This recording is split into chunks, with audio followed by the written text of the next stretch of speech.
Digitalization and e-government in the Austrian Federal Ministry of Finance.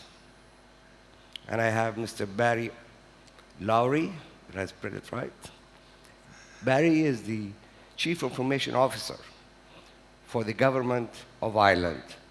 Barry has 35 years of experience in ICT. He started as a developer, worked all the way up till he became the Chief Information Officer.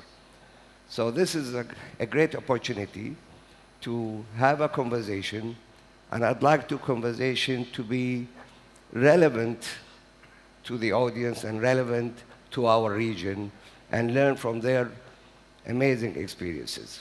Okay, if I may sit down. First, thank you very much for taking this trip, taking the distance, and to be with us here today. Really appreciate it on behalf of myself and on behalf of Intaj and the country. Thank you very much. Let me start with you, Ms. Ulmer. Austria announced or drafted its digitalization strategy in 2016. You established what you call a digitalization unit in 2017. In 2018, you started implementing. We're in 2022 now. And Austria is considered to be one of the most advanced countries within Europe and the EU in digitization and e-government services. In 4 years, that's a pretty short time. How could you be so successful in implementing? What are the elements and factors that made you so successful? Really, I and many in the audience would like to find out. Please. Shukran. Thank you very much for the warm welcome. It sounds a lot easier when you talk about it than it was for us. It was actually really hard to go there. I mean, we have a big advantage in Austria. We have a very reliable digital infrastructure, and we have a lot of data, public data that we can work with. I think that's already very good to start out with. What we did was that we relied on more or less 4 objectives. The strategy, as you pointed it out. We have a platform that we use, also a mobile version of it. Skills, big focus on skills, and a legal basis, a legal framework. These were the 4 things we concentrated really intensely on. The strategy was really hard. We had a very intense stakeholder process. We involved everything that you just could think of. So it's widely accepted. It's very good accepted. The platform we built, we also have as a mobile version. It's huge. It became really large. We have over 200 services, e-government services on it, a lot of information. It's a single point of contact for a business, for the citizen, and also for public service. Last year we had 92 million visits on it, so that's a big number we can work with for a country with 8.8 million inhabitants. We were very proud of that. Skills, I think all of us have to work on skills a lot. And the legal frame. Right now we have a project where we try to scan all of our legislation and look where we can enhance digitalization. That's a project on its own, but it's important to have this legal basis. Austria also has a very reliable public sector, a very strong SME system in Austria. Our companies are extremely innovative, and we have a very innovative Chamber of Commerce. So all of these 3 things try to we see ourselves as an enabler. Not all branches are like that in government, but this is what we like to focus on. But there is no such thing as paradise, I think. So what we face in this central region of Europe, Switzerland, Germany, Austria, is that we have the strictest privacy laws in Europe. So privacy, you cannot make it mandatory in Austria to have e-government services. That's just not possible. It's our culture that we like our curtains in front of our windows and our fences around our gardens and our privacy around our data. Yeah. So this challenged us really enormously. And let me give you some examples. We just launched a month ago our digital driving license. Other countries were a lot faster to have it. It took us 2 years to do it. It was so intense, but we finalized it. We trained 33,000 police officers to use it, and they like it, which was not from start, but they like it. And so, of course, you use your driving license on one side to when police comes and checks on it, but you can also use it as some form of identification privately. If you go in a club or buy alcohol or buy cigarettes, for example. But you don't want government to see it when you use it or where you use it. So we had to build a second level where in private use you don't leave a digital trace. We managed to do that, and so it's really well accepted. It became a success, and we have now more than 100,000 driving licenses already digitally on free will, voluntarily. Yeah. So we work with that. But we also do a lot with, for our companies, for our businesses. For example, we use artificial intelligence in finding the right funding pot for companies. We have a lot of different funding pots for businesses through our system, through our federal system. And our companies always complained and said, oh, it's like a jungle, and it's so hard. We need so much resources to find the right funding pot for us. So we took that, and with all the data we have from companies and artificial intelligence, we created something. So we say it's not a jungle anymore, but it's a buffet, a funding buffet, where we deliver the right funding pot for the company based on the data they provide for us. So these are just some success stories I think we are very proud of. But it was hard. This is great, and like I said, as a chief digital officer in Austria, to do all of this in such a short time it's really amazing. Let me come back to you, Barry. And looking at Ireland, similar to Austria, 1 year earlier, in 2015, you drafted the strategy, and you've been entrusted and tasked with implementing the strategy. And I looked at the strategy, and there are main 4 elements or 4 pillars of that strategy. The first one is called, you named it, build to share. And I'd like to quote you the definition of that, because I have a question on this. In it, you say, build to share is creating ICT shared services to support integration across the wider public service, to drive efficiency, standardization, consolidation, reduction in duplication, and control cost. My God, how do you standardize? How do you consolidate when you're dealing with so many government offices, institutions, agencies? They all have different IT infrastructure, legacy systems. And to do digitization, you need to introduce new technologies, AI, blockchain. How do you standardize? That's, to me, is one big major challenge for people who work in IT. How did you do it? Okay, so first of all, thank you for inviting me to your conference, and congratulations on everything that the region's doing in technology. It's very impressive, and everything that Intaj is doing in Jordan. In terms of what Ireland has done, we followed a dual approach, because obviously, like many countries, as you said, Aiman, we have our systems of record and our old ways of doing things. So we started with the customer experience and started working our way back towards that. So in the 2015 strategy, we actually talked about digital and the customer experience of digital government as being the prime driver for what we would do over the next 5 years and then the next 10 years. And so to give that digital experience, then we talked about what we needed to do with our data. And then below that, we had 3 enablers. One was called Build to Share, one was skills, and one was governance and legislation. So the big drivers in 2016 were to enable a state electronic ID that would be used for all public services. And what we did was we actually went to any new systems and said, you're going to use a new version of Logon, which was the state EID, And all services will be provided in the same intuitive way via a new portal we were building. So in 2016, we had less than 9,000 verified electronic IDs that were in use. Just last week, we were up to 1.8 million verified IDs in use, actually being used by the people of Ireland. That's close to 50% now of the people.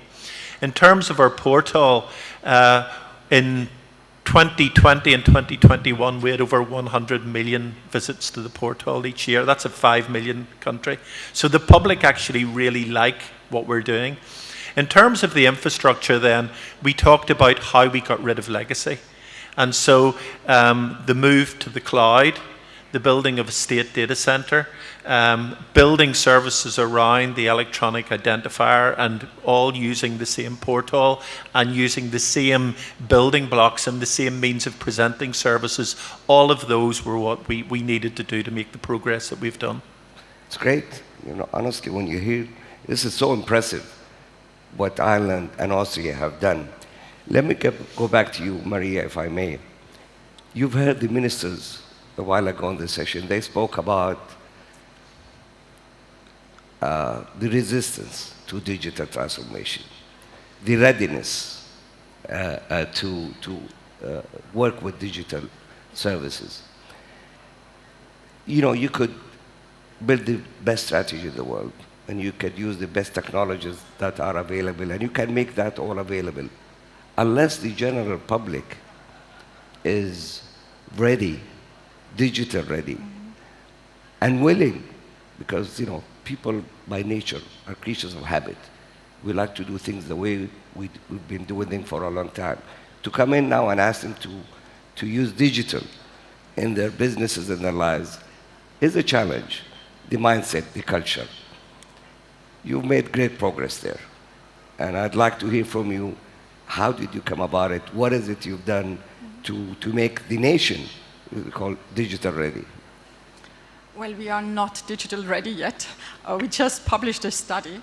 It just came out 2 weeks ago that showed it was interesting because it was the first time that we did it this way. We had self-assessment and the other part actual testing of the skills. And of course, the self-assessment had the result that 60% of Austrians thought, okay, we are digital fit. And after the testing, only 42% really were. Okay. So this was something that surprised us also. But of course, it's already on a high level of what we call digital fitness. Right. So I think we are very competitive in the end when it comes to skills. But it's really, I think you can say it's not enough. We don't have enough skilled IT workforce.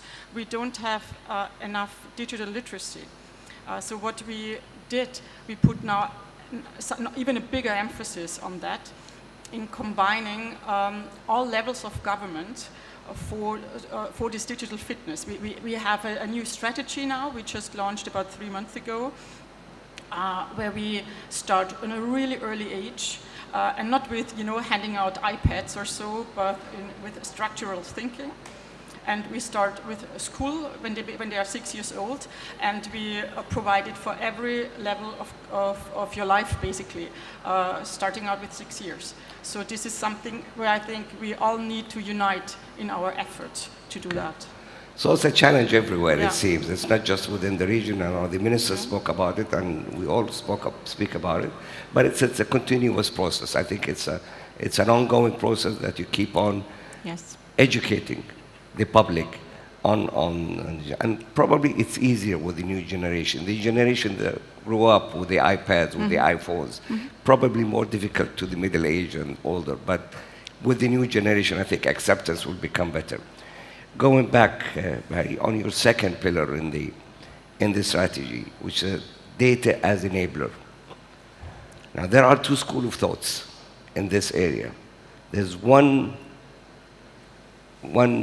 some governments actually would tell you that, data is the core of any digital strategy. Without data, you can do nothing. Some governments or some ICT or some chief digital officers would say, let's collect all data from all government offices and even the private sector, health, education, commercial, cleanse it, and put it in one central place, call it data bank, and then give access to all the users, the government, the businesses, to get the data they want in their services. That's one approach. The second approach, and there's a debate among many CIOs on this. The second approach, no, keep data where it is within their institutions, and we'll interface with you and we'll collect, we'll pull the data that we need to do our services. Which approach did you take, and why do you think that is a better approach, please? Well, it's one thing about the Irish that when there's two approaches, we'll try and identify a third one. and we followed a third one, actually, which we see as being the best of both worlds. So we passed legislation called the Data Sharing and Governance Act 2019, and we also wrote a data strategy. And what we do is we've developed what we call a spine of data. And in that spine of data is my identifier and my common data set. In other words, my name, my address, my date of birth, my mother's maiden name, those key characteristics that I need for any system.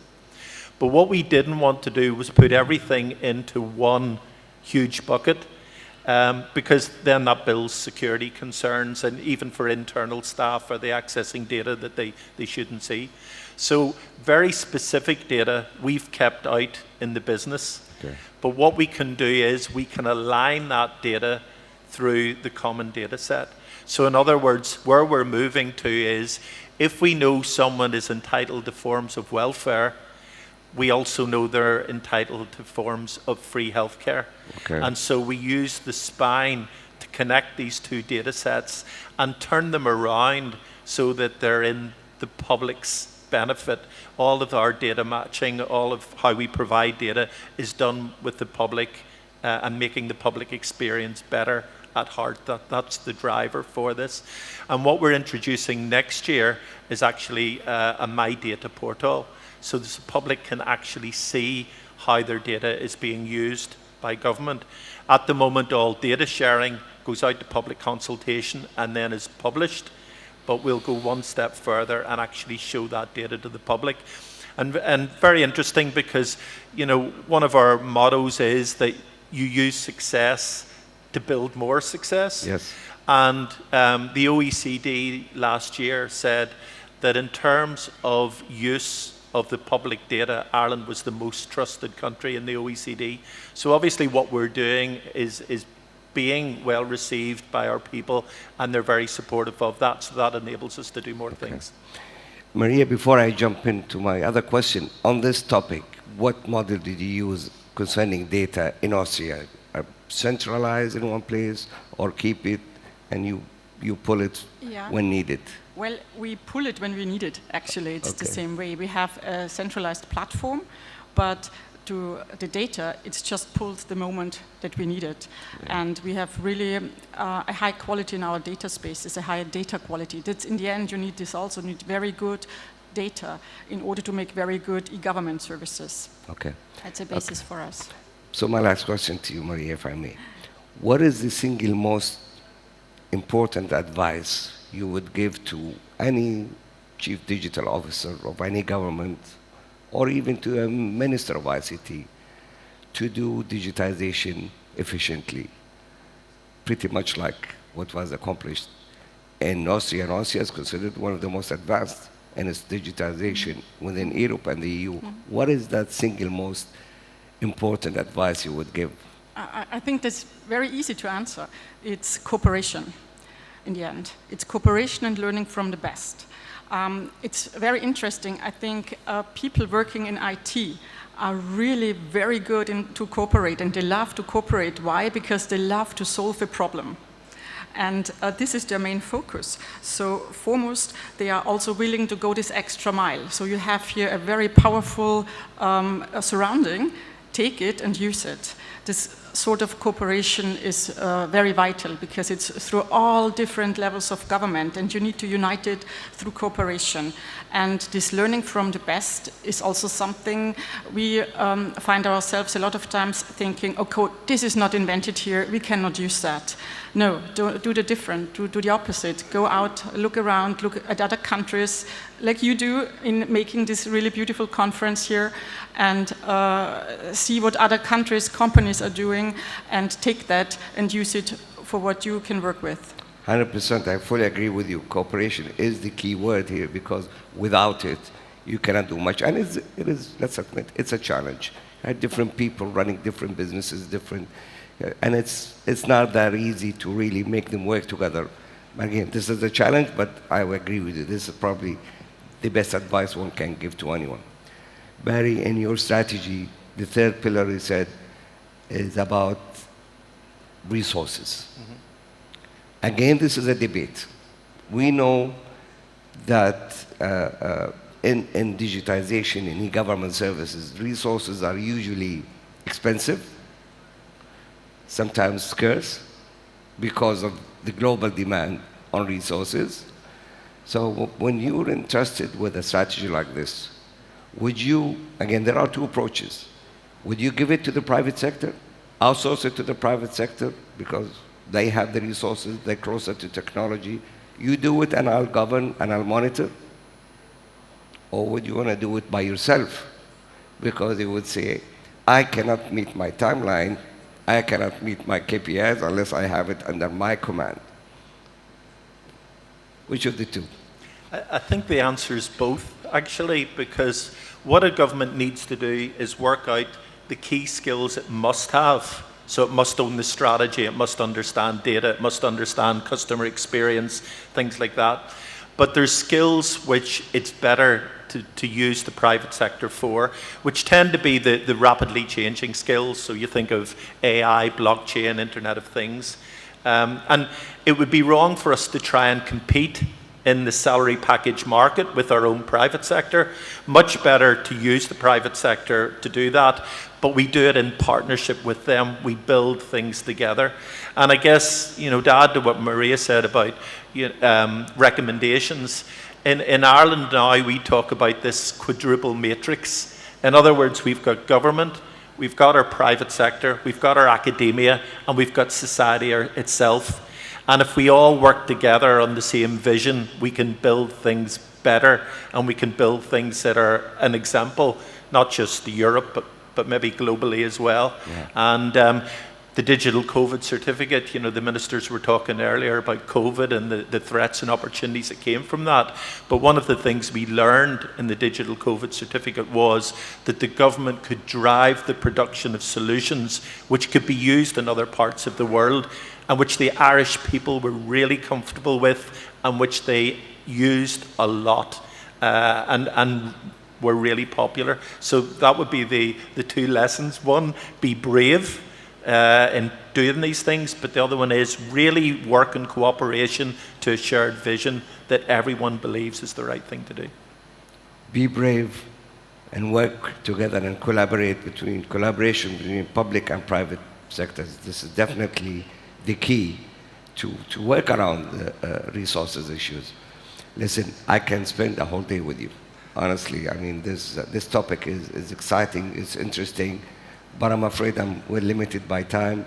Thank you very much again for taking the time to be with us today. I hope you'll enjoy Jordan, and I hope you can have some of the scenery in Jordan in those 2 days. Thank you very much. It's a pleasure to have you. Thank you.